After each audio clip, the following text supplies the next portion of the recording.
How hard did you push it till I black out? Yes. Numerous times, yes.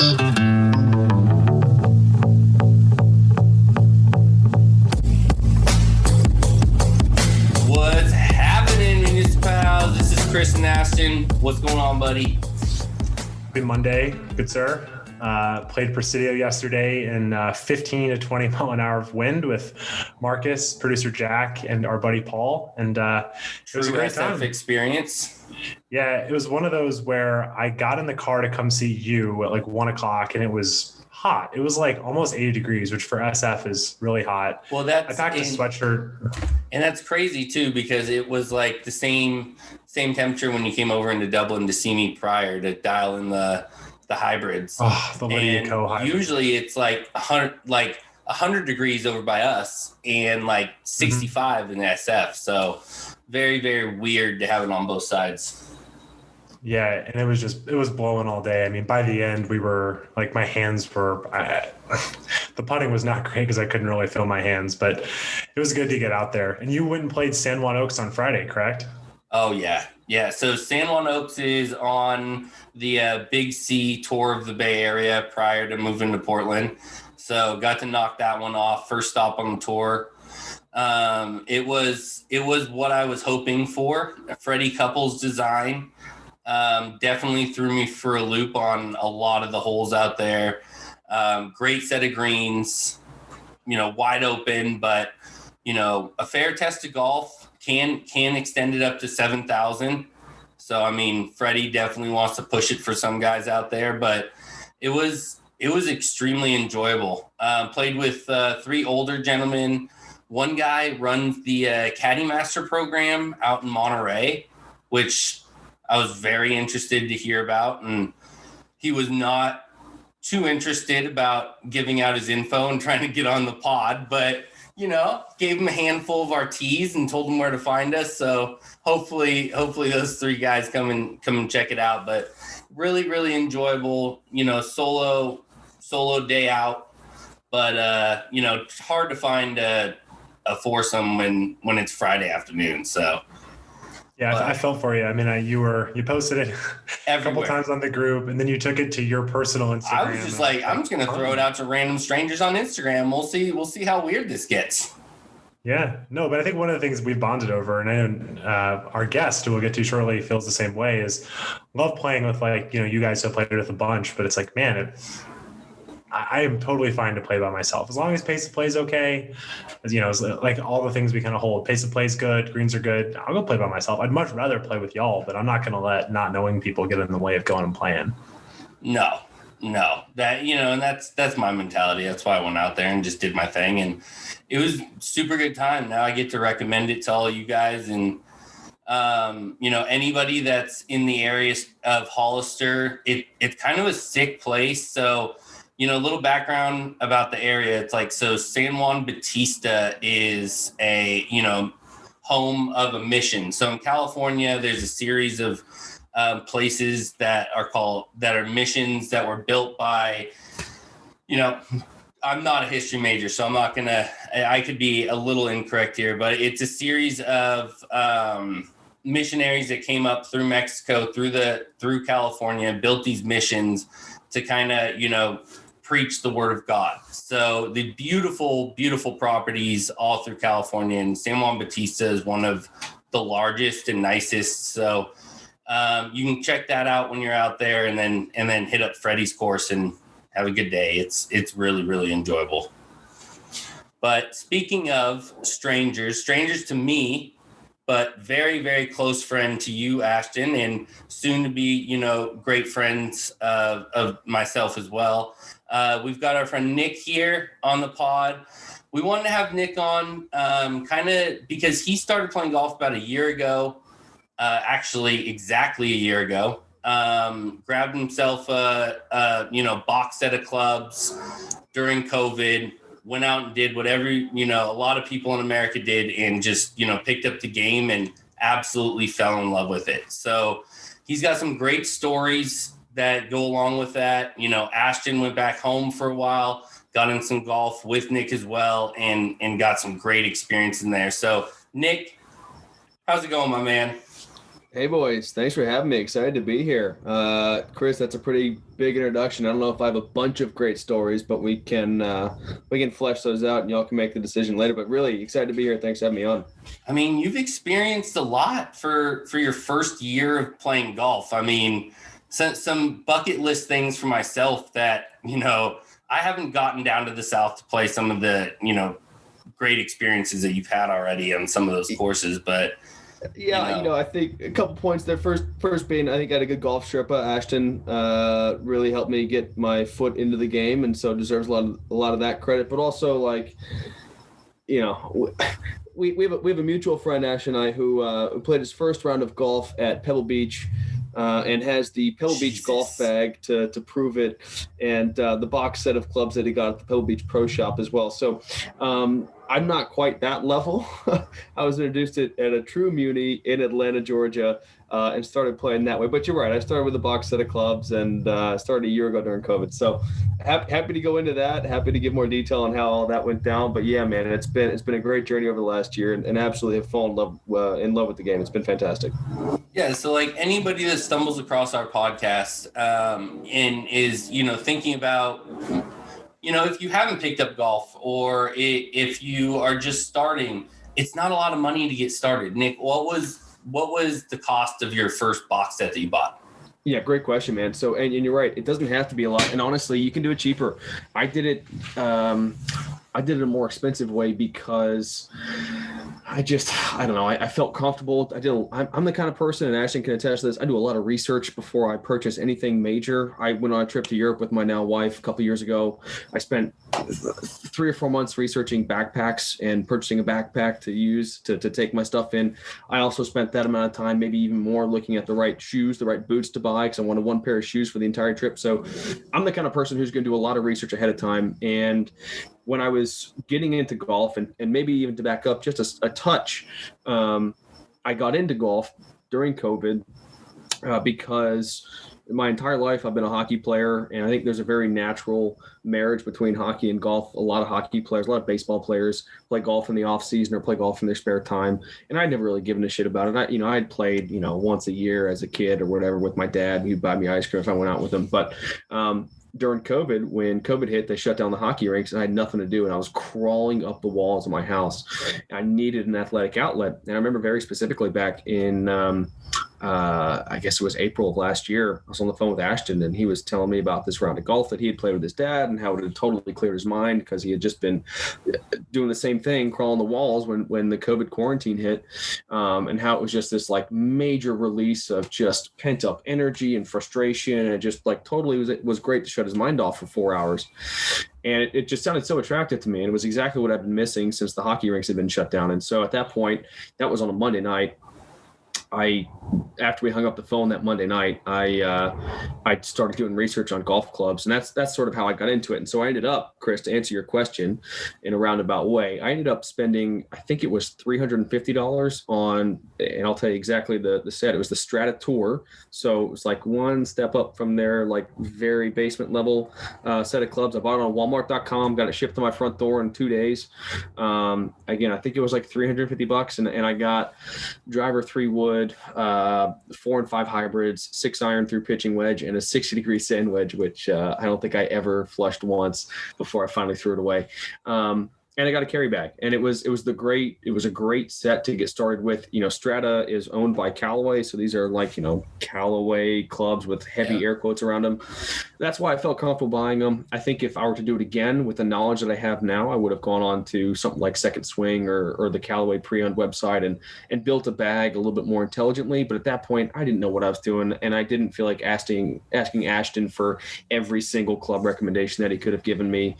This was just an easy way to do it. I'm glad I did. I can now say, as of January, when I got rid of the putter, there's not a single Strata club left in the bag. I've got a whole new set of everything, almost everything used.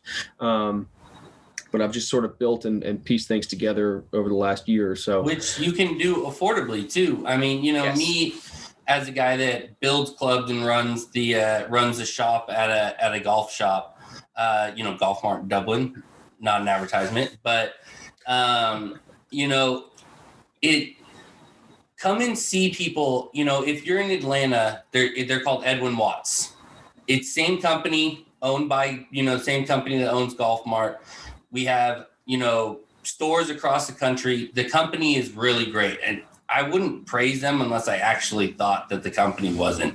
And it really is. So, if you guys need any help or you're just getting started in golf, just walk into one of those golf shops and just say, hey, I want to start playing golf, build me a set. And to be honest, if you've got a budget of $500 or $600, they'll get you set up. There's drivers from $60 to $600, depending on what you're really looking for in most of those shops. So, someone knowledgeable will help you out. People want to help you get into the game.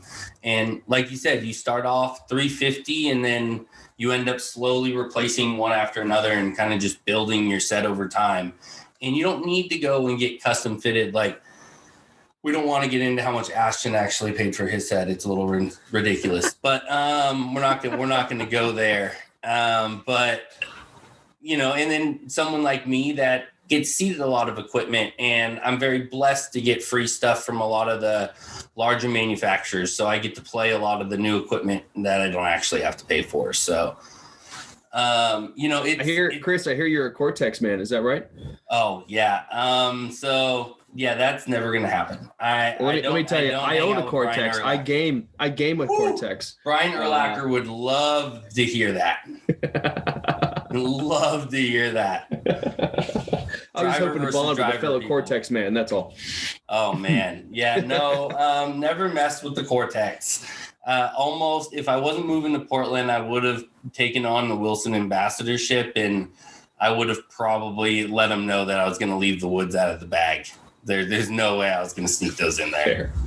But hey, if it works for you, and this is what I tell to everybody that gets fitted, and my buddy Chris Hussey actually just came in and saw me, and he is a Titleist guy, true and true. I mean, this guy, that's all he wants to play. I would not let him look at the clubs I was fitting him in. He ended up walking out Hideki Matsuyama style, Strixon everything.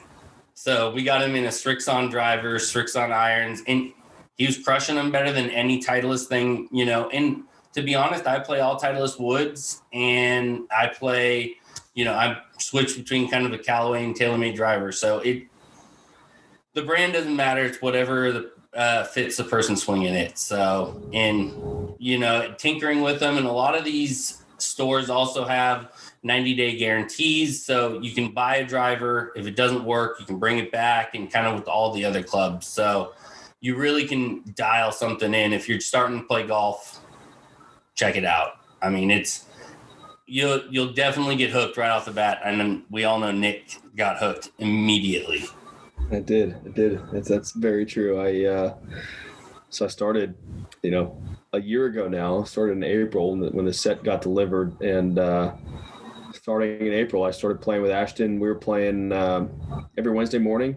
I just gotten laid off, so I got laid off on maybe it was April 14th, and I got my clubs the following day, or two days prior, actually. So got my clubs, got laid off, and then immediately just threw myself into golf. And so we were playing every Wednesday morning and every Saturday. We had this little foursome we were playing with every Saturday, and the two of us would go out every Wednesday morning and walk the course. And so got in a ton of golf, had a membership at a driving range, and was spending every day either at the golf course or on the driving range just pounding balls.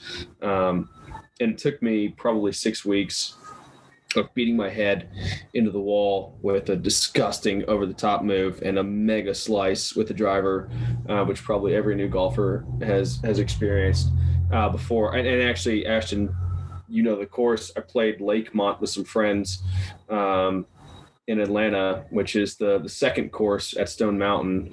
Very narrow, very tight. And lots of water. There's water on 15 holes or something. It's ridiculous, very penal.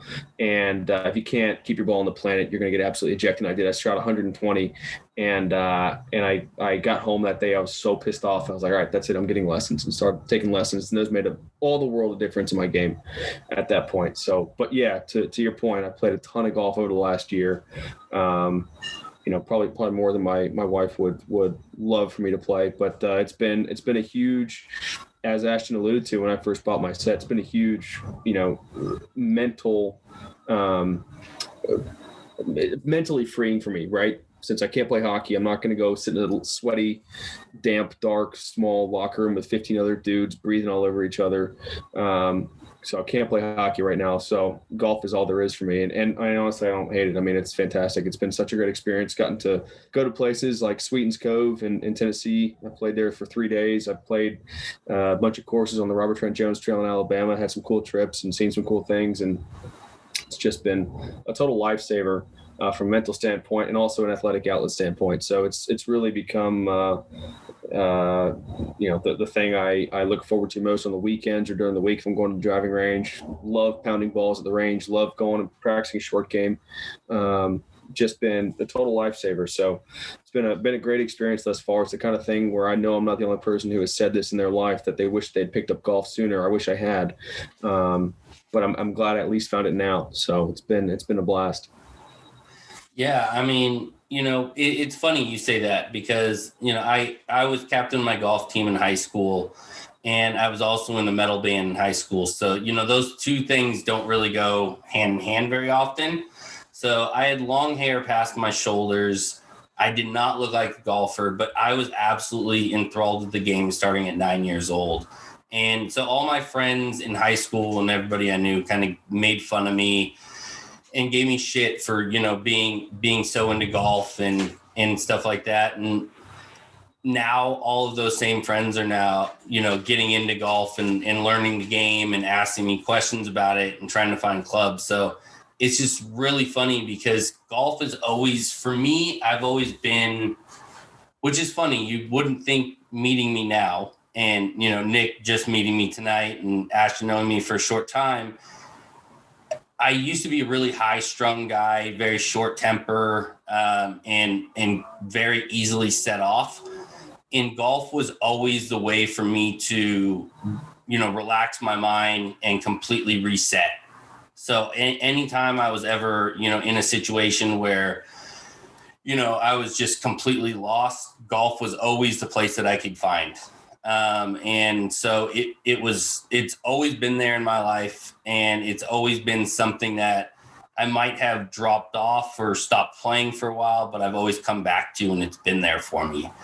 And so, you taking it up in COVID, we all were kind of lost because I know I lost my job at that time.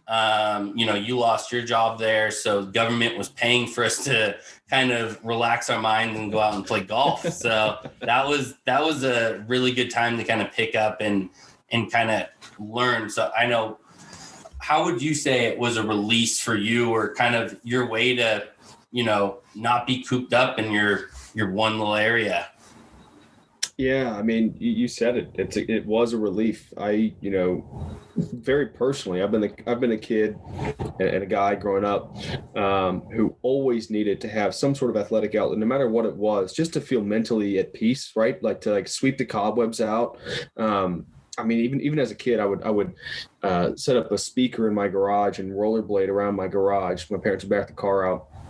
And set up like doing the grammar homework via a CD. It just helped me think more clearly, and I think it helps me get better perspective on where I'm at. And it's always been the case, growing up for me, especially with hockey.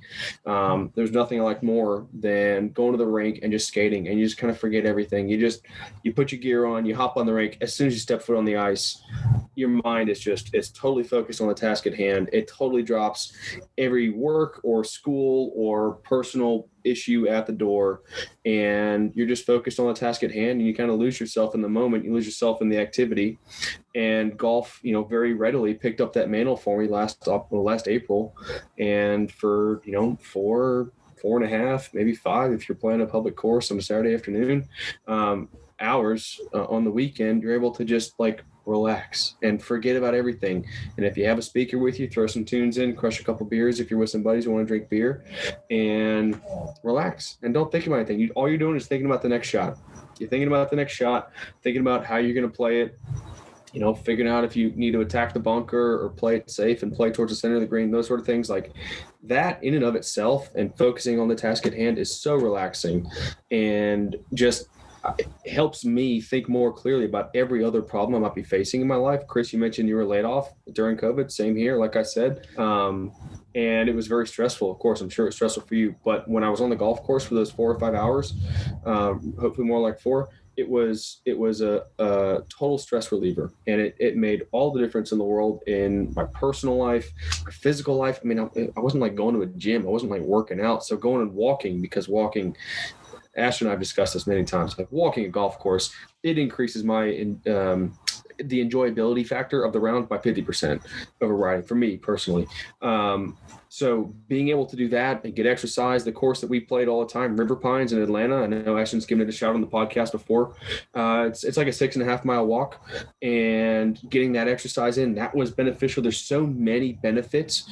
And not even to mention the social benefits of getting to see my best friend, who we were generally being very good with the social distancing guidelines, especially at the time, getting able to connect on the golf course and hang out together outside in a safe manner, COVID friendly. It just made all the sense in the world. It made all the difference in the world for me personally at the time, and still to this day, of putting me in the right place mentally to face anything else I have in life, whether it's personal work or what have you. So I'm sure it's no different for anybody else listening to the podcast, anybody else who plays golf, the two of you. It's the biggest thing that I do on a daily or weekly basis for my mental health. Other than, talking to my wife and talking to my friends, it's absolutely the most important thing that I can do to put myself in a good place and be successful in other aspects of life. So hope that answered the question, Chris. Yeah. And the one thing I wanted to add to that I think is really special is, just for me, like this call, right? Like one thing Nick and I have talked about is, me and him, I kind of give us both credit. Ever since Nick and I became friends junior year of high school, we've both tried really hard. I think that's one thing that I really appreciate about our friendship is we both try really hard. We've always tried that way. And ironically, we've joked that the farther we are apart, the closer we've become.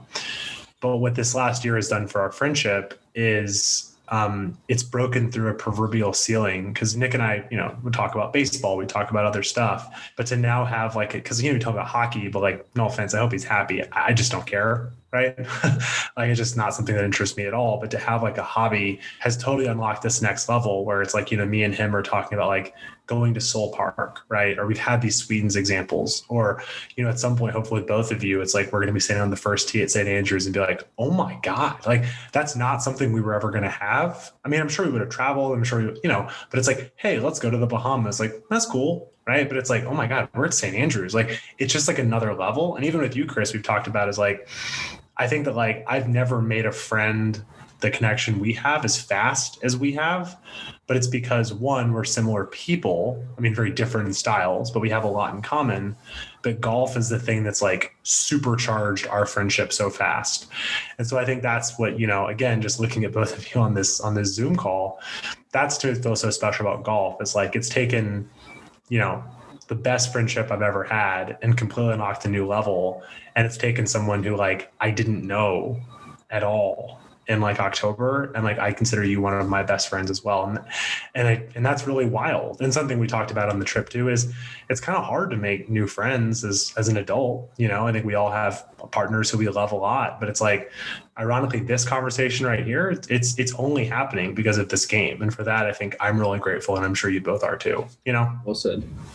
Yeah. So I have a little story. I'm not going to say what golf course and what friend of mine, but when COVID first hit, I would say the first 2 weeks, I got kicked out of 4 different golf courses because I was just sneaking on trying to putt and chip. I wasn't even trying to, play the course or do anything. I was just so bored. I didn't I needed to get out there and do something. So, my buddy works at a golf course somewhere in the Bay Area. And my other friend hit me up and he was like, dude, I got to get out and play. And this was right before, places like Sacramento and stuff started reopening golf courses and allowing people to come out. And so I hit up one of my other friends, and he said, "Yeah, let's come out to the course. We'll go out. They don't have any pins in or anything, and we'll have to walk the course. And there's no tee box markers set up or anything. We're just literally just gonna have to go out and play." So we went out and we walked an entire 18, and it was so enjoyable. There wasn't a soul in the world out on this golf course. Nobody in their backyards.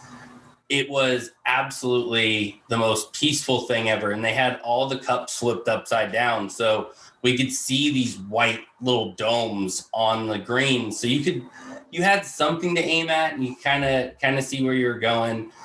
But it was such an enjoyable time. And that's the thing. It's like you have friends that, enjoy it so much as you do, that you're kind of going to almost break into a golf course and illegally play during a complete lockdown, which, I hope I don't get roasted for that, because I probably shouldn't have been out and about doing those things. But I was trying to stay as far away from people as I could, and doing my own thing. And hey, if you're gonna come at me for that, fuck you. But yeah, so it was a good time. And then when Sacramento opened, I literally was driving out there as much as I could to play as much golf in Sacramento by myself. Nobody was driving out there with me. I was driving 2 hours each way just to get 18 holes in. That's just how much of a sicko I was. And so when when things really hit and my wife lost her job, that's when things kind of got tough. And we had some great friends up in Portland that invited us to live in one of their Airbnbs that unfortunately they couldn't rent because of COVID. And so we moved up to Portland for almost 4 months in the middle of COVID. And basically just so I had a routine, so I could wake up and know that I had a purpose for the day. I was playing 18 holes a day, 6 days a week, and for 4 months. And I played a different course every single day. So I played 60 plus courses in 4 months throughout, the greater Portland area. And I will say, we're public golfers. I don't feel bad about this. I swindled the fuck out of some public or some private courses. I hit them up, let them know I was interested, came out, played their courses for free, never hit them back.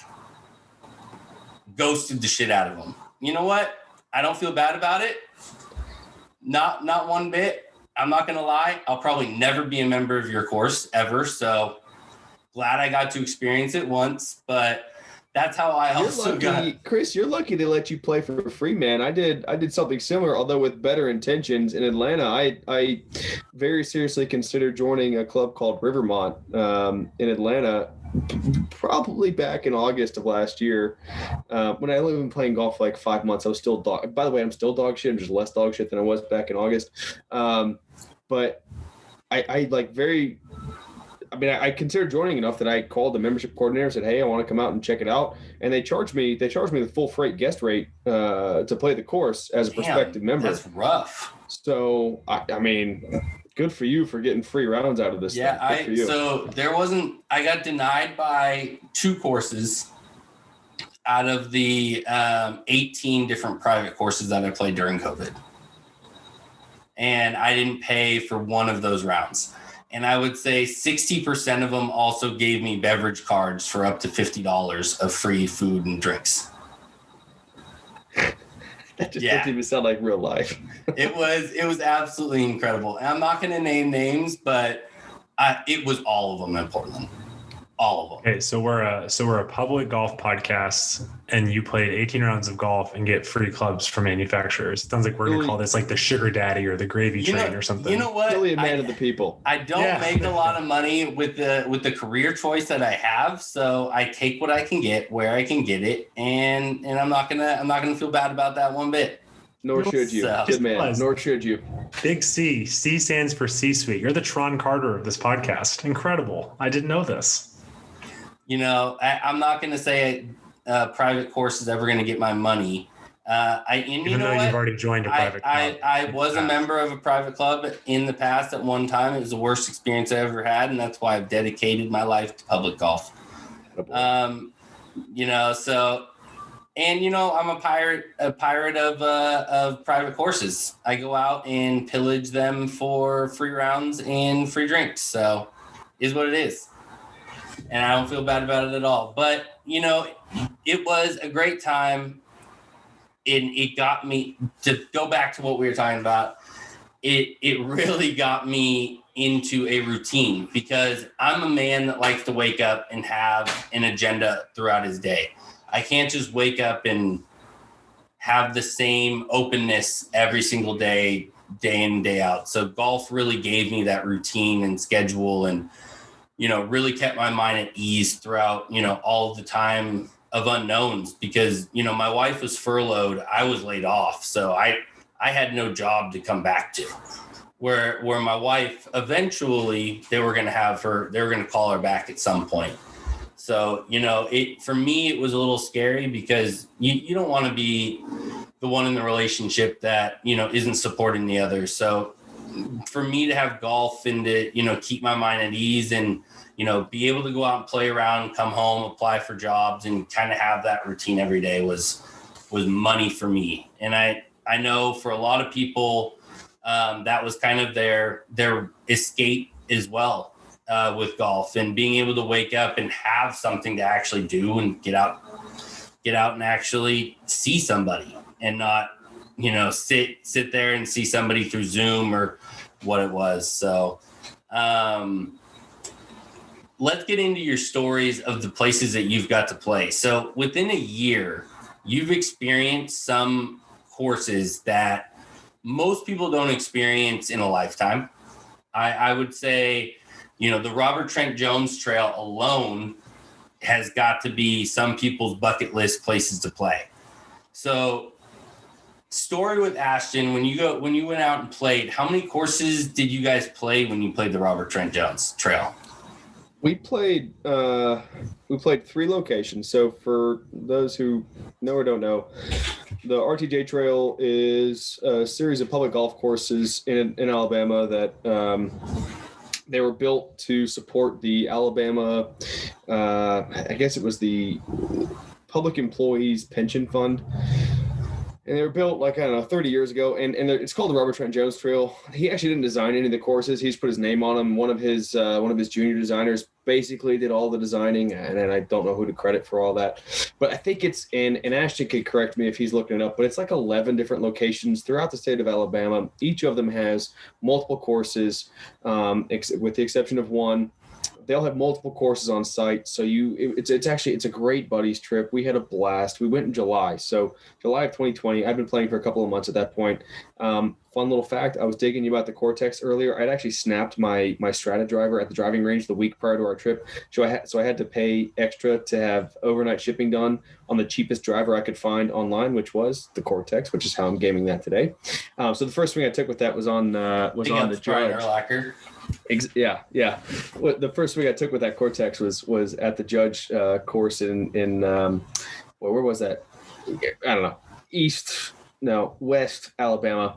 Anyway, each location has multiple courses. We got to play one of the hardest courses on the trail a few times, actually, called the Judge. The first tee, you're standing over this tee shot. It probably drops 70 yards from tee box to fairway. It looks like this little strip of bacon way out in front of you with water on the right, shit on the left. I mean, it's I don't think I hit the fairway once. So we played 2 courses there. We played the Judge and the Legislature. The Senator was under repair. Had a blast. The first day we were trying to save a couple bucks in the spirit of the MuniciPals podcast, trying to save a couple bucks. We pulled in at I don't know, 3:00 on a Thursday afternoon. And so we called the golf course. I'm hey, we got here early. Can we step out and play 9 holes? They're yeah, sure. Anytime. Just come on down to the clubhouse. We'll get you going. I said, great. Do you have a walking rate? And the girl goes, let me check. And I didn't think anything of the fact that she had to check if they had a walking rate. And she comes back on the phone 30 seconds later and she goes, yeah, it's like $5 cheaper than our cart fee. I'm like, great, we'll take 4 of those. We'll be there in 20 minutes, ready to go. Awesome. We show up, tee off on the first hole, and we start walking down. And very quickly we realize this is not a walking golf course. We walk probably, I don't know, 300 yards from the first green to the second tee, and then another like 100 yards from the second green to the third tee, and it continues. I mean, this is not a walking golf course. And so we probably did like 7 or 8 holes that evening before daylight caught up to us. And so we're walking back, we're hoofing it, and it's like the middle of July in a swamp in Alabama, hot as fuck. We've been playing golf, we've been drinking beer, we're exhausted, carrying our bags. And so this, I don't know if he was a marshal or what he was, comes down in this little golf cart, gas cart with a little like truck bed in the back. And he swings around and goes, hop in, boys. And so we throw our bags in and we jump in this cart. We're all like piled in the bed of this golf cart. And as we're driving away, he's like laughing. He goes, nobody walks the Judge. And we're like, all right, well, lesson learned. So we played there. That was one day. We were actually there for...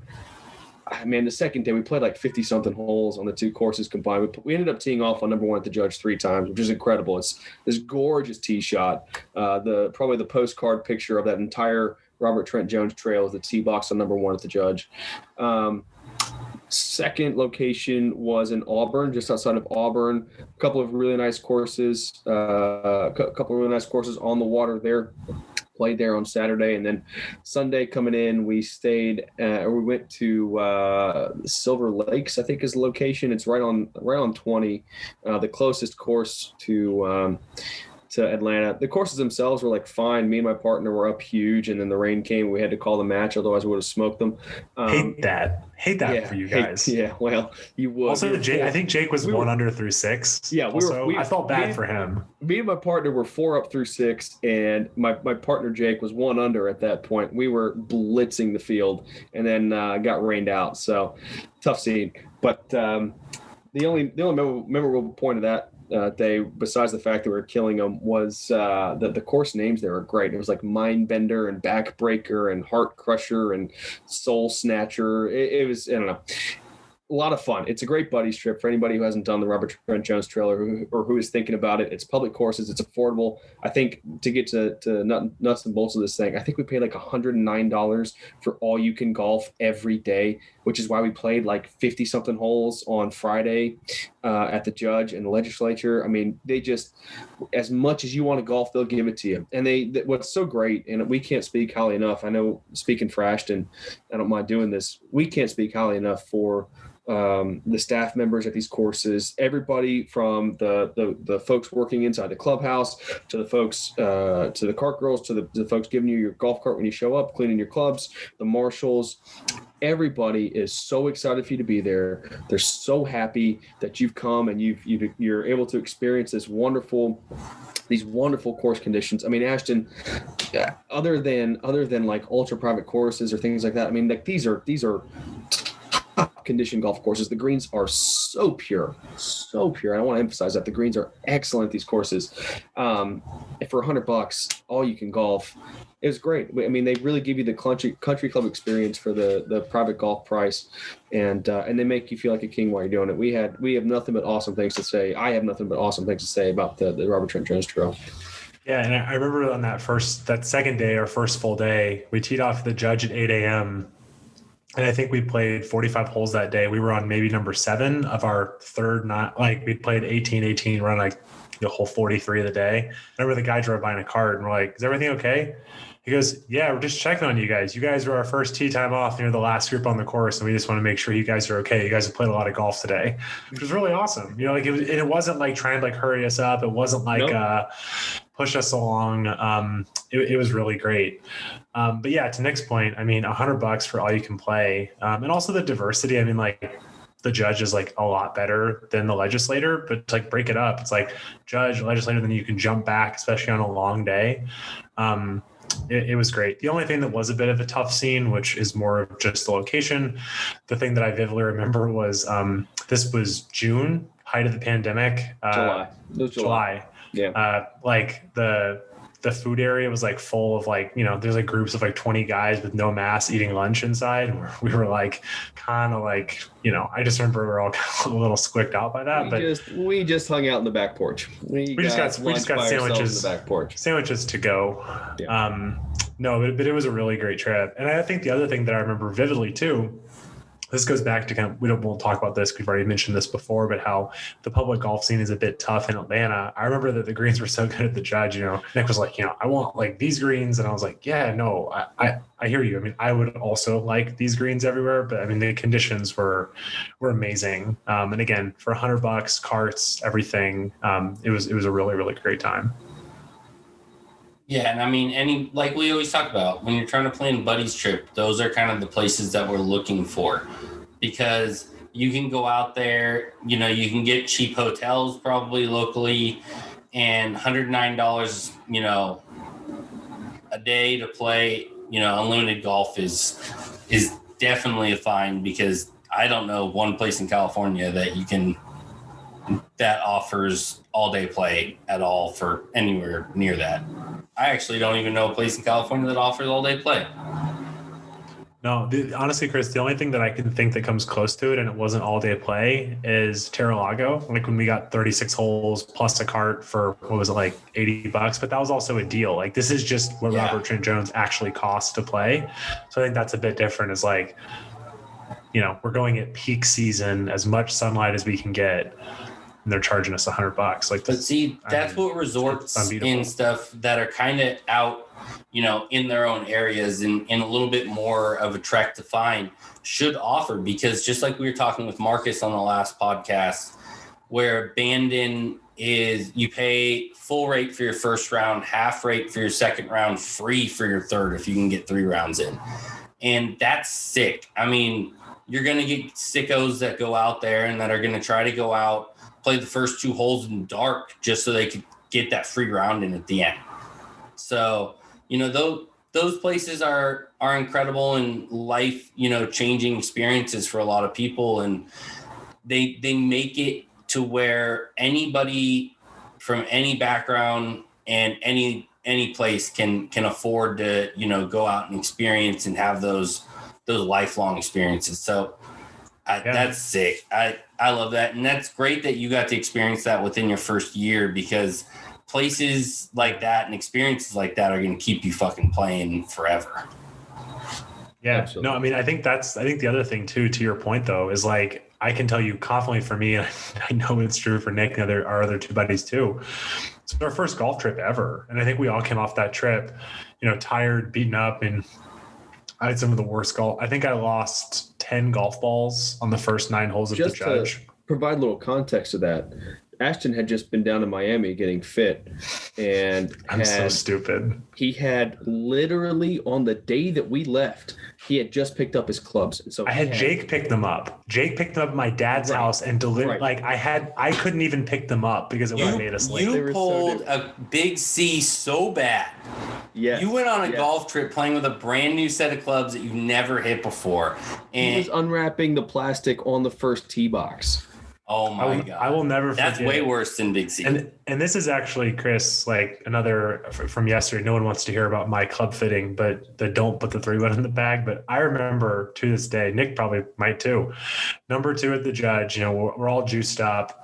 I hit a 3-wood. It was a 90-yard hook. I mean, like there's water on the right side, and then there's the like dog leg right par 4, and there's water all on the right, and the fairway slopes left to right. So you really, if you're Ashton, you can't hit a cut. You have to try and hit a draw to hit this fairway.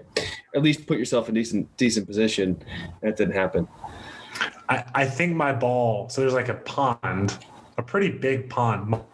My ball landed on the other side of the pond. Like it was like when laying up, they say things are moving quickly. I was like, I just made like double on one. I just hit a 90-yard rope hook.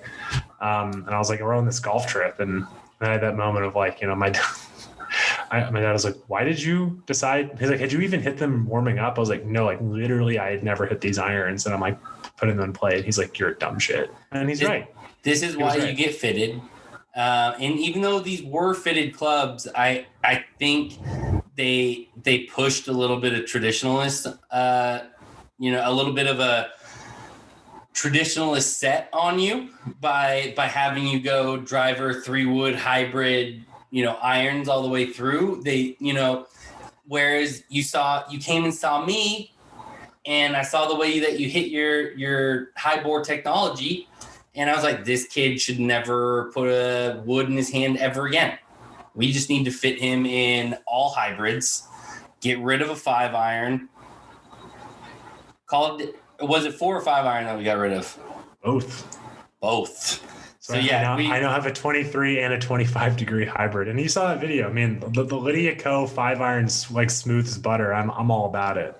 I mean, I'm the 3-wooded, man with 3-wood, 5-wood, 7-wood setup. So, and you've got all the hybrids. So you if you get fitted correctly and you take the time to kind of really build your set and get it dialed in, some people really aren't, iron people. Our buddy Jack, producer Jack, I've never seen the person hit driving irons like Jack does. And I will give him mad credit. Of all the clubs in his bag, his driving irons are by far probably his best clubs in his bag. I mean, he destroys his driving irons. You put a driving iron in my bag, I can't get that thing off the ground start. And if I am getting it off the ground, it is a insane left to right, 30 to 40 yards. It's out of control. So same with hybrids. I fly hybrids too high, and I fly them too far left. Put a wood in my hand, it's dead straight. It's absolutely incredible. And so getting fitted, getting the proper shit in your bag definitely helps. And Ashton knows. He comes sees me frequently. Get that shit dialed in. I do. So the other two things I wanted to bring up, Nick. Yeah, well, I mean, that's kind of hard, man. Like, the whole reason I dropped way too much money at True Spec is I didn't know you existed. I would not have done what I did. But I was like, literally, I was telling my dad, I was like, how else am I going to get calibrated? And there's like, well, there's this large man in California waiting for you, which that denotes something else that I didn't mean. But, so be it. We move on. We move on to the next topic. So the other thing too about golf trip, Nick, I mean, we've talked about it a bunch, but I would just love for you to tell the listeners about your take on Sweetens. First, kind of as your new golfer, I think obviously when you kind of described getting eviscerated, but the second time, but less more about the golf course and more just kind of about the vibe. I think that just hearing different people's perspective about that place, a place we hope to go soon, will be really helpful. And just would love to hear kind of what about that place really resonates with you. Yeah, it's a interesting topic because we've been to Sweetens. I played there 3 days on 2 separate trips. And first trip was day trip you and I took for your birthday last May. So I've been playing golf for a month at that point. And I think you pitched the idea to me a couple of weeks, maybe even a week after I started playing. And like, hey, there's this course I want to go to. It's in Chattanooga. And, I would love to take a birthday trip up there. We can go, we'll play the day and we'll come home. I was like, great. I'm into golf at this point. I'm a weekend, but I'm already way stoked on it. And, take the idea of taking a day trip for golf sounds great. I'm unemployed. I've got nothing better to do. It sounds awesome. So you kind of told me it was like this like interesting, like kind of internet famous golf course with like a funky vibe. And I started doing a little research on my own, getting ready for the trip. And I don't even think I appreciated at the time what I was getting into and what Sweetens was and is and represents in the world of golf and how different it was. I think even beyond that first trip, I don't think I had that perspective. I think that's kind of perspective only comes with time and having played a bunch more golf courses since then. And I think the more golf courses I play, just the more Sweetens stands out. So that first trip, again, it was a month after I started playing golf and didn't realize how special it was and didn't know how hard it was. I knew it was like a different golf course. I knew it was going to be difficult, but just the whole, as you said, Ashton, the whole vibe out there is everything that's right with golf. And it's the kind of place where I showed up and I wore because we were going to be out in the Tennessee sun all day, I wore a long sleeve PFG, t-shirt, shorts, and didn't think twice about it. And that's kind of the way golf should be. I don't like playing a golf course where I feel like I have to put on a polo and tuck it in, which I, going against the ethos of this podcast. I played a country club last weekend with a buddy of mine who invited me out, and had to tuck in the polo, and it fucking sucked. So Sweetens, I think just the whole vibe about go do your own thing, have fun, play fast, don't bother anybody, and enjoy the hell out of yourself. Treat it like a golf playground. I think the more I've played, the more I've experienced, the more I realize how special it is. And it really shows you what golf can be and should be. I mean, if you look at a place like St. Andrews on Sundays, it's a public park where everybody can, go play Frisbee or take their dogs or have a picnic or whatever. It's just totally relaxed, totally chill place. And that's kind of what Sweetens is. It's not a public park, but when you go play there, it is as Robert Trent Jones is, it's you pay one fee, it's all you can play. And we've certainly gotten our money's worth there during the 3 days that we've played there. It really shows you what golf can be. They limit the number of players, and it's just a playground. I mean, you play different pins, you play different tees, you can play, cross holes if you want to go from, I don't know, 6 tee to 5 green or something. Like, you can do all those sorts of things at Sweetens, and it's totally cool. Like they send off when you go and check in you're a first time player at Sweetens, they give you a shot of whiskey, and the next time you show up, you're supposed to bring a bottle to pay it forward. Great ethos. But they also send off groups, the larger groups first. And so the Adamski, the guy in the clubhouse shop, I think is the GM there now, he'll ask you, hey, do we have any groups of 5 or 6 or 7 or 8? If so, you guys are going to go off first. And if you're a group of 2 or 3 or 4 and you don't want to wait, go start at number 4, go start at number 5, which we've done. And that's actually, that's seriously, it's like I don't even think it's fair to call it a hack, but that's what we've done every time we've played there. And it makes all the difference in the world. Rather than, they don't have a driving range, rather than going to a driving range, go start at number 4. It's only 9 holes. Go start at number 4. Get some warm-up swings in, get some warm-up putts in. And if you want to start your match on number 1 after you played 4 or 5 holes, go ahead then. It's just, it shows you what golf can be. That's what I keep coming back to. And I compare every golf experience I've had to my experience at Sweetens, and they just don't add up. Not saying that there aren't other great golf courses out there. I've played good golf courses. I've been fortunate to play some very good ones.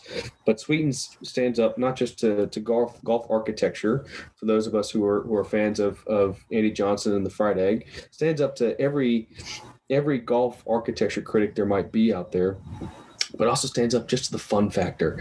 There are great golf courses out there that probably aren't very much fun to play. We've all played, golf courses where they're way too uptight. They're way up their ass. You have to have your shirt tucked in. You have to have a collared shirt. No music, no loud talking, no swearing, nothing, yada, yada, yada, yada, yada, right? And it takes away from the enjoyment of the game.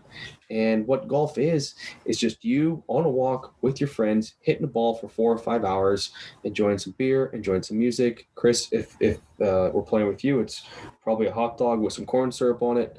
And it doesn't need to be this stuffy game where you have to, I don't know, watch what you're saying, watch who you're talking to, watch how you address somebody. The GM, again, Adamski, he comes out when on our second trip in December, came out wearing flip-flops in December. It was like 30 degrees outside. Dude is like the chillest guy in the world. It's just the whole ethos there is just so different than the stereotypical golfer and the stereotypical golf course that I think the general public has. And someone like me probably held as what an average golf course was as recently as a year ago before I got into the game. It's I think it on one hand, it offers a lot of hope for what golf can be and what other golf courses should aspire to be, or at least take pieces from. But also it's just, there's a little bit of disappointment too when I think about Sweetens, because it is just a very special 9-hole course, and that's it. It doesn't exist anywhere else. And that's disappointing because it can exist other places. It should exist other places. There should be other models around the country. It'd be so, I don't know, it'd be so easy to recreate, right? It's very welcoming. Just go be as you are and play fast, and that's all everybody cares about. So Nick, speaking of that, I think because of the Sweetens model, we are going to start seeing a lot more of those type of places popping up, because I've already started having conversations with multiple, courses. So there's a course out on the coastal side of Oregon that goes by the name of Coos Bay.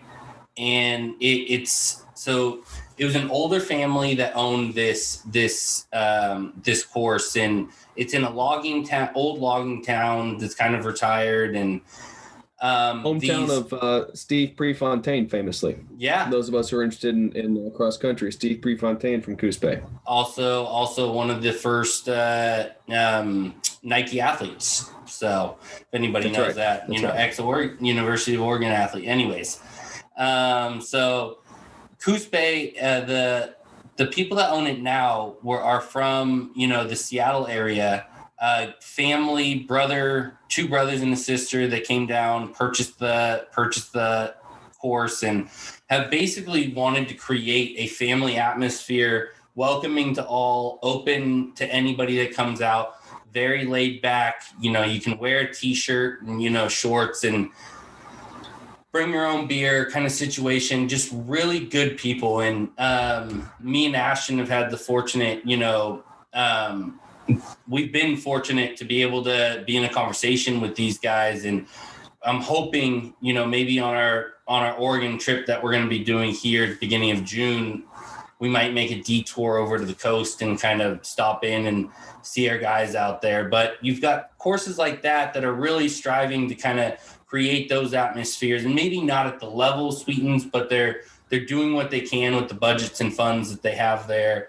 And then we've got another course that I've reached out to by the name of Grape Ranch, that's just by Mount Shasta in Northern California. And it's a father and son duo that own a construction company that bought the course and trying to basically create like a West Coast Sweetens Cove. And it's just, 9-holer, and they're trying to have, movies at the driving range. So they've got, this thing where you can come out and watch movies on the driving range, and they've got all these really cool events, night golf with glow balls, and just trying to get families, interested and invited out, and, getting the community that might not necessarily be in golf, but to come out on the course and experience it. And, those kind of places are what we need. And like you were talking about with St. Andrews, I think a lot of municipal courses, if they close the course down for every Sunday and open it up to the public, or when trying to build new courses and have them to be city owned, and explain to them that they could also use it as a park on, one day a week and things like this, we would see a lot more growth of muni courses, city owned courses in the United States, because people would understand they're not just for snobby ass golfers or for a distinct few, it's for everybody. And it would allow more people to come out there and experience the beautiful land that we appreciate every time we go out and play.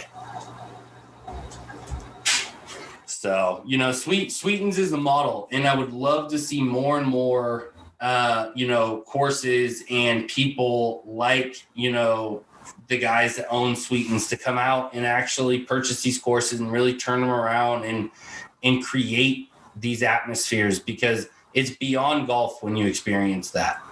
It's not just the course, and it's not just, being out there with friends. It's really a cultural shift in what has been so snobby and fucking shitty and unaccepting to so many for so long. So we need more of that, because that's why me and Ashton love, public golf. That's why you got into it and fell in love with the game, because you fell in love with the game at your local muni. You didn't fall in love with the game at your fucking private club that your mom and dad paid, tens of thousands of dollars to be a member at, forced you to take lessons and got you into the game.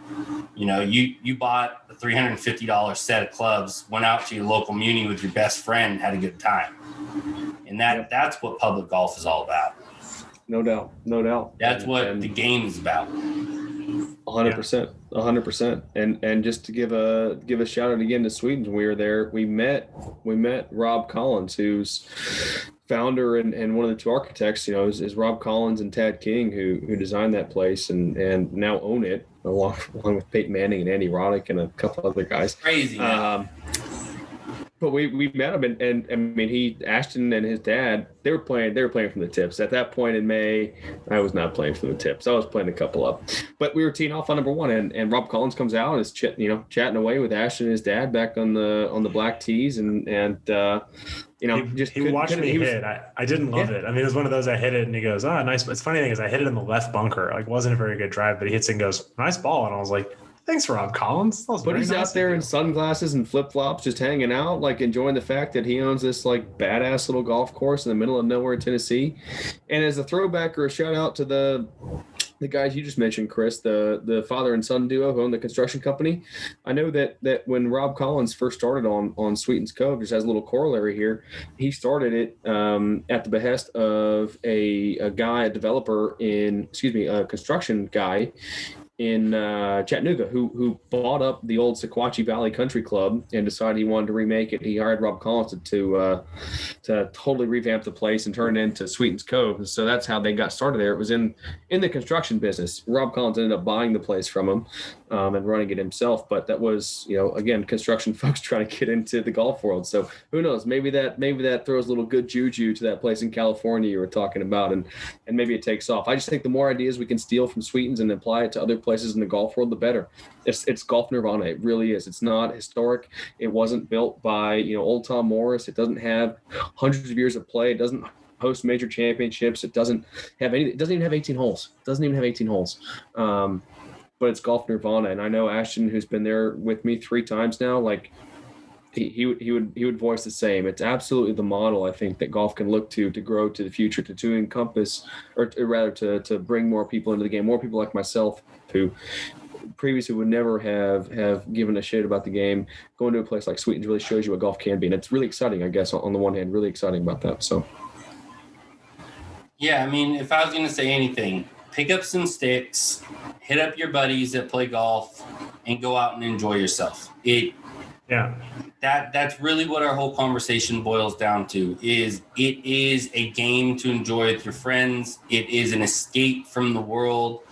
It is a place to clear your mind. It's a walk through the park. If you enjoy hiking, this is just hiking with the game added into it. I mean, it's beautiful landscape. It's incredible views. It's everything you absolutely want in the outdoors, just with a fucking fun game mixed in the middle.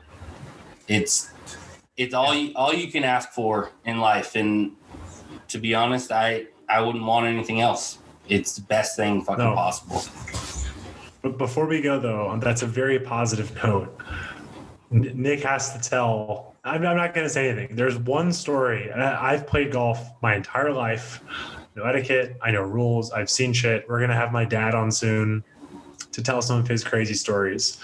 But Nick has to tell the Preston High School story before we leave. And this is literally the opposite of what we're talking about. Like, this is not fun. This is not any of the stuff. But Nick, you got to just tell the story from your experience. I've been sitting on this story, but this is something that I wanted you to tell because it was wild, man. So going to start the story with a couple of caveats. So one, it's a long story, and I've been told to tell it in full. So we're going to start from the beginning, so I apologize if it goes a little long. Two, it's the kind of story that really – it only makes sense in my head because I know that Ashton was there with me, and I had another friend who was there with us as well who can also corroborate it.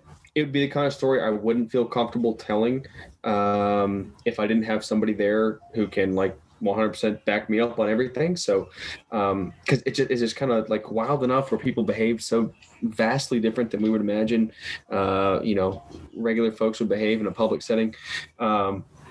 I wouldn't even feel comfortable talking about it if it wasn't for the fact that Ashton was there with me. So no, I told you, it's the kind of story that if you had told me, I would have been like, I believe that that's what you think what happened, right? But there's certainly not a chance it happened the way that it happened. But because I was there, it definitely happened this way. Yeah. So to set the scene, we are teeing off at River Pines in Atlanta, Georgia. public course. It's a public course where I learned how to play golf. I know this course like the back of my hand at this point. This story probably takes place in like July or August of 2020. So I've only been golfing for a few months. I'm, again, still a dog shit player. I'm even more of a dog shit player back then.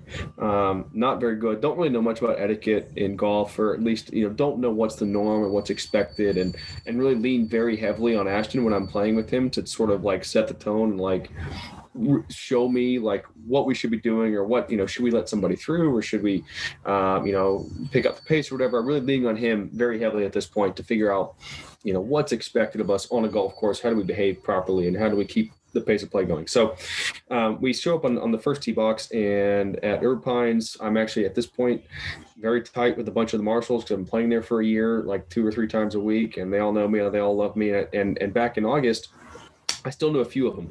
Didn't know this guy who let us off on number 1. Since learned his name is Bob. Nice enough guy, but he shows up, or we show up on the first tee, and he tells us, "Okay, boys, we got a crowded tee sheet, so push the group in front of you." We're like, "Okay, whatever." We tee off. And a twosome tees off behind us, and they're walking. We're walking, they're walking, totally fine. There's 4 of us. There's me, Ashton, our buddy Alex, who we play with, every week, and then a rando who I think his name is Mike or Matt. Awesome dude. We had a great time with them. Anyway, we tee off. And these guys, this twosome tees off behind us. Again, crowded tee sheet. It's probably 11 o'clock on a Saturday at a Muni in Atlanta at the height of the pandemic. Like, the golf course is fucking slammed. So we're waiting on every tee box, right? So we get to number 2 and we wait to tee off, and then there's room. And so we tee off, and then we have to wait in the middle of the fairway for our approach shot. Everybody out there who plays golf knows what it looks like to play a crowded Muni on a weekend afternoon. Like, it's just, you're waiting on every shot. So we tee off on number 4, which is the hardest hole in the course. It's a very narrow, very tight corridor that you're teeing off on, over water, in between trees on either side. You have red stakes on the left and a big tree stand on the right. So per usual, I put my tee shot into the tree stand on the right, and I'm rooting around in the woods. I think honestly, 3 of us, Ashton, Alex, and myself are all over there, which means Alex and I hit the slices we normally hit. Ashton hit a pull that occasionally shows up, and then our other guy. Only that hole. I hit the fairway once. I mean, I would just launch it into the trees every single time. I couldn't do it. So we're all like digging around in the trees, but this other guy, Mark, I think his name is, that we're playing with, he's in the middle of the fairway. He striked his tee shot right in the middle of the fairway, right where you want to be. It's a long par 4. He probably had driver 4 iron in, if we're being honest. Standing in the middle of the fairway, waiting for the green to clear. Green clears. We all punch out of the woods, and Mark is standing over his ball, ready to take his shot. As he's in his backswing, boom, ball lands 6 or 7 yards behind him, a couple of yards to the left of him, like very close. And he is in the middle of the fairway. It's a dead flat, dead straight hole. You can't miss him. Very obvious. And so he kind of turns around. We all look over there. We don't say anything. We don't make any motions. He sets up again. He hits his shot. We finish out the hole. Number 5 is a par 3, and you have to actually walk from the green on 4 up a hill, around to the right, up a hill, and we're waiting on the tee. The green at number 4 is sort of in between the tee box on 5 and the green on 5. So we tee off on 5 once the green clears, as the group behind us that just hit into us is walking off the green on 4. And so we're walking down the hill. We've already teed off. We're walking towards the green on 5, little par 3. And we get to the bottom of the hill right as these guys are coming off the green and rounding to go up the hill. And I don't know the etiquette at this point. Otherwise, I might have said something. Certainly, in retrospect, being a big tough guy that I am, I definitely would have said something. But I almost did. But I thought, in my mind, I was like, that had to be a mistake. We'll keep it tight. And so as we're walking past these guys, we sort of say, "Hey, how's it going? How's it going?" And then as they're walking by, I'm the last guy in line of the 4 of us walking down this hill. It's a father and son. Father's probably in his 50s. Son's probably early 20s. Father turns around and goes, "What? No offer?" As if like we were going to let them make them an offer to play through. And just to again reiterate, we're waiting on every tee box, every approach shot, we're waiting. It's just a jam-packed public course, middle of the afternoon on a Saturday during the height of COVID. Nobody's going anywhere. This is going to be a long round of golf. And so he goes, what? No offer? And we ignore him. We go, we finish, we putt out. I tell the story to these guys. I don't even think Ashton heard that part happen. And we're like, whatever, these guys are being jerk offs. So we play the rest of the front nine. These guys are on our asses every time. Make the turn, play 10. On the back nine, we start they'll start catching up to us on the tee, and they're starting to complain about pace of play, loudly to themselves so that we can hear. We go to the tee on 14 and there's a clock and it shows you, where your pace of play is. And we're behind. Everybody's behind. Nick, I'm just jumping in. Sorry. You remember I don't remember this. The tee shot at 11. You guys told me. I missed this. What happened? I don't remember the tee shot at 11. What happened? The dad was standing directly behind me. Oh, yes. Oh, yeah. Good point. Totally missed it. Great part of the story. So get to the tee on 11. It's when you play 10, you go down the cart path. The green's on the left of the cart path, and the tee for 11's on the right next to each other. So these guys hit their approach shot to the green on 10. We're standing on the tee box at 11. We all tee off. Ashton's waiting because he's playing for the tips because he's a big man, and and the dad and this twosome behind us, their balls are on the green, and his son's going over the green and doing his work, putting or chipping or whatever. The dad stands. He actually comes to our side of the cart path, so the 11th tee box side of the cart path, crosses his arms. And as Ashton is getting ready to tee off, crosses his arms and just stands there staring at him. 6-7 yards behind him, not far at all, just I guess far enough out of Ashton's field of vision where he didn't even notice until afterwards. Dude just stands there, just mean mugging him, just this big ass scowl on his face, being a complete douchebag, trying to put some sort of weird psychological golf pressure on us or whatever. And to Ashton's credit, and God love the kid, I don't know what club he hit, whatever it was, you fucking roasted this shot. It was incredible, or to use Chris's words, absolutely insane. It was amazing. It was the best shot I've ever seen Ashton hit off the tee.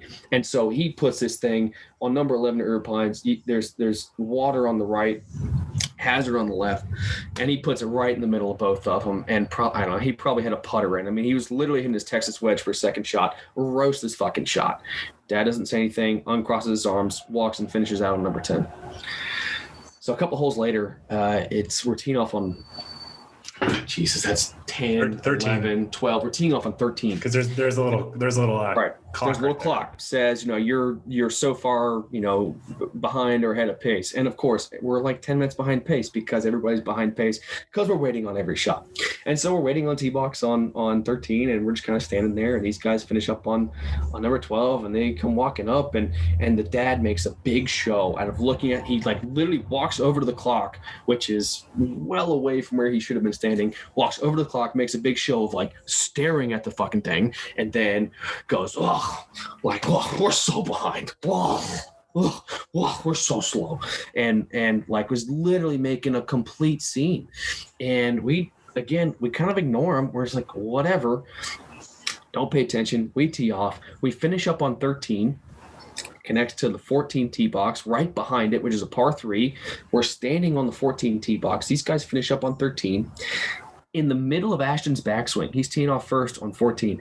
Middle of his backswing, the kid, who again is 23-ish, early 20s, goes, "Hey guys, can we get some pace of play and etiquette here? Can you guys hurry up?" And in the middle of Ashton's backswing, I don't remember what Ashton did with the shot. It was good. God bless him. Yeah, I was good. I'm glad it was. And then we just get this it was a shouting match on the tee box as these guys are I think they still had to putt out, to be honest. On 13, they still had to putt out, and they're yelling at us. We're not even done with the hole.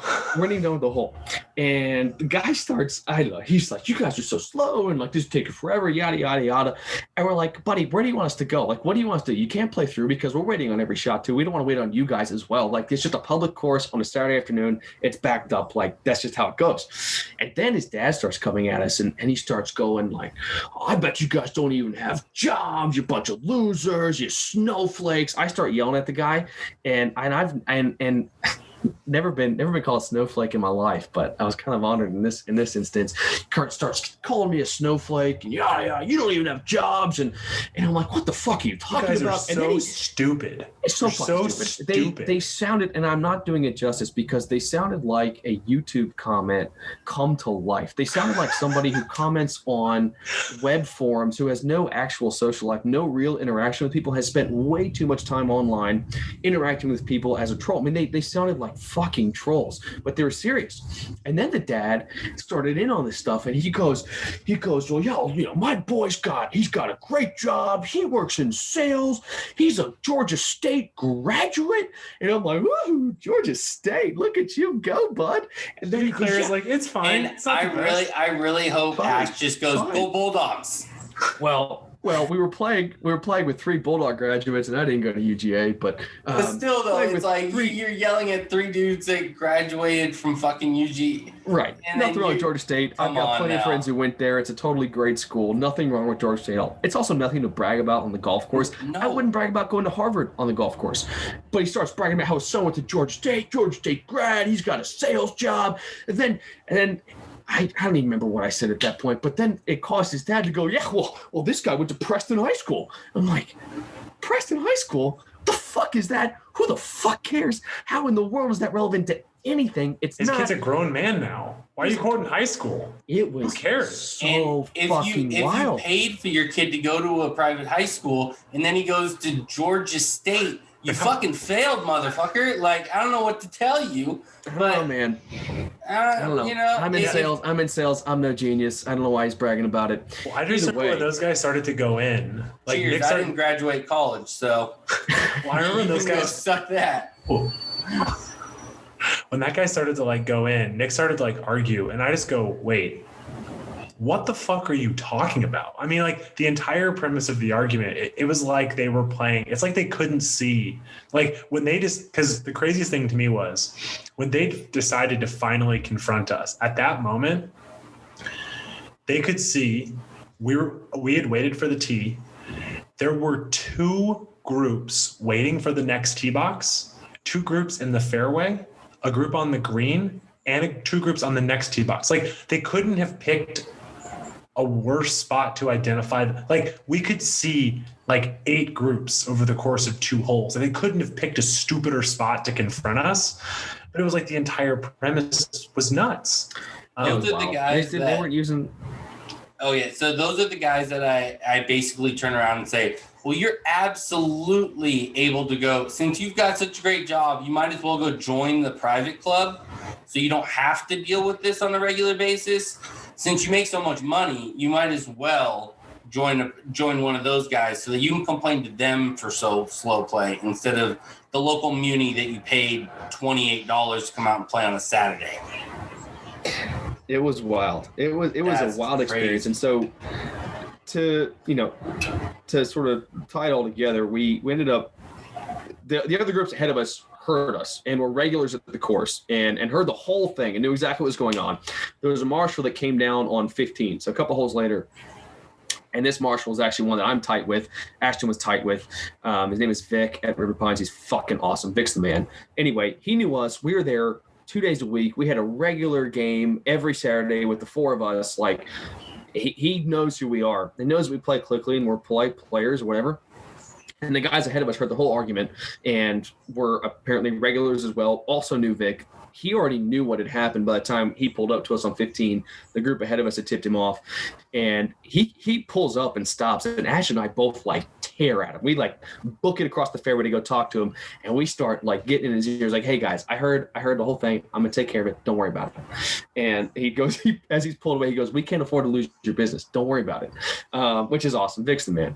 So, so he talked to the guys and they didn't say a word to us after that. They were real fucking rude and like standing on tee boxes right behind us as we were teeing off. Made it as uncomfortable as possible.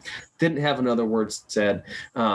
Really just lovely people that we had the unfortunate pleasure of meeting on the golf course that Saturday. But I think it goes to show you see and you meet all kinds and all sorts and types of people out there in the golf course. Like, luckily those guys are the outliers. I think we've all, I'm sure, had a million rounds of golf and on public golf courses, gotten paired with random groups, and some are better than others.